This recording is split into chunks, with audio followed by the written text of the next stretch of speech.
Halo teman-teman muda-mudi pembelajar bahasa Mandarin. Kita angkat dua kata hari ini ya, yaitu mai dan mai. Mai dan mai. Kita angkat dari bentuknya dulu. Yang bentuk sederhana disebut jian ti zi, dan yang fan ti zi itu bentuk tradisional ya. Kalau kita lihat dari yang bentuk sederhana, mai dan mai itu bedanya cuma dua gurat, lianghua, cuma dua gurat aja. Tapi kalau untuk yang bentuk tradisional fan ti zi itu jadi beda tiga, karena di atasnya dia adalah shi, beda ya. Nah, ini dari bentuknya. Nah, apa kaitannya dengan makna? Pasti ada kaitannya. Begini, jadi yang ada tambahannya itu beli atau jual. Nah, semua tahu kan, itu kan mai ya. Nah, kalau yang nggak ada itu mai. Tapi pernah salah nggak? Pernah ketuker nggak? Kalau bagi anak-anak yang baru belajar atau pemula, mungkin aja bisa ketuker kan? Nah, ini ada cerita nih. Saat saya masih SD, guru SD saya itu menerangkan kata mai dengan yang sederhana, yang jian ti zi. Dia khawatir apa? Anak-anak lupa nanti ketuker gitu, yang mana yang jual, yang mana yang beli. Jadi gurunya tuh cari cerita yang mendekati kehidupan anak-anak supaya cepat ingat, supaya ingatnya gampang dan nggak salah-salah lagi. Ternyata benar efektif. Dia ceritanya gini, mai itu jual karena pakai topi ya, lebihnya tuh susunya itu topi. Jadi yang pakai topi itu seperti abang. Nah, abang zaman dulu dagang tuh keliling gang. Udah gitu siang-siang lagi kan Jakarta panas nih. Jadi siang-siang mau nggak mau pakai topi. Nah, yang pakai topi itu yang jual. Nah, kita yang beli di rumah. Lihat gambarnya, di rumah ya. Itu kehidupan zaman dulu seperti itu.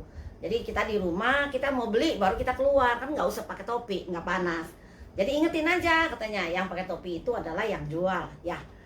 Ternyata cerita ini efektif sekali. Saya dari kecil nggak pernah salah, yakin nggak pernah salah. Karena inget nih, abang pakai topi nih, aku kan nggak pakai topi. Terus ketika aku ngajar, nah saya tuh ikuti guru saya. Jadi saya contoh, saya ulangi ceritanya, saya ceritakan kepada murid-murid saya. Itu bener sih, nggak pernah salah, anak-anak langsung ngerti, langsung ingat. Tapi cuma sampai tahun 80-an aja. Setelah tahun 80-an saya ngajar, ada satu anak laki-laki umur 9 tahun, masih kecil sebenarnya ya, baru SD. Terus dia berani menentang saya, dia bilang salah, lausnya salah, ngaco lausnya. Loh kok ngaco? Kenapa?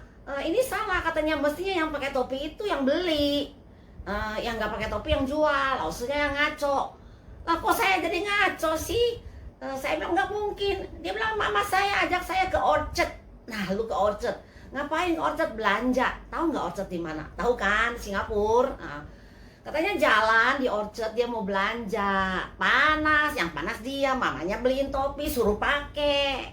Jadi kan yang panas dia, sedangkan yang jual dia bilang di dalam ruang AC. Bener nggak? Di dalam ruang AC. Jadi dia orang nggak pakai topi, mereka nggak pakai topi, justru yang beli yang pakai topi. Aduh, ternyata ceritanya begitu. Bener juga kan, logikanya masuk di akal. Langsung saya pikir, wah ini hancur luar biasa. Dari 3000 tahun yang lalu sampai sekarang ini banyak ceritanya kan. Ternyata berubah ceritanya, artinya kan zaman yang berubah ya. Kehidupan kita berubah, itu ada cerminnya di balik Hanse itu. Tapi apakah cerita ini nggak bisa dipakai lagi? Lalu saya juga mencari-cari, ternyata ya kita mesti kembali ke asalnya. Asalnya ketika aksara ini diciptakan, itu orang-orang itu bagaimana pikirannya waktu itu? Oh, ternyata pikirannya adalah yang mai itu yang punya barang taruh di atas kepala ya, seperti ibu-ibu dulu di gang tuh sering lihat kan, ada yang dagang taruh di kepala. Nah, jadi dia ada barang, dia baru jual.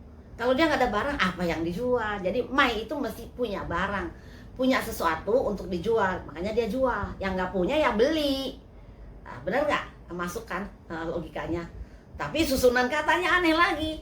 Susunannya dalam Mandarin kan mai, sebutnya beli dulu baru jual. Sedangkan kita bahasa Indonesia kan jual dulu ya, jual beli kan, bukan beli jual. Nah, ini kenapa seperti ini? Dicari lagi nih logikanya, ada nggak? Ada. Karena bahasa Mandarin itu semua susunan kalimat, susunan kata itu sesuai urutan waktu. Ya ini yang yang menemukan ya regulasi seperti ini tuh orang Taiwan. Ya namanya Tai Hao I. Dia bilang ini semua ikutin waktu. Nanti kita bisa cari satu-satu semua bentuk-bentuk dari format kata, format frasa, format kalimat itu seringkali disusun sesuai format waktu, yaitu urutan waktu. Mana yang duluan itu disebut duluan. Yang mana belakangan, ya belakangan.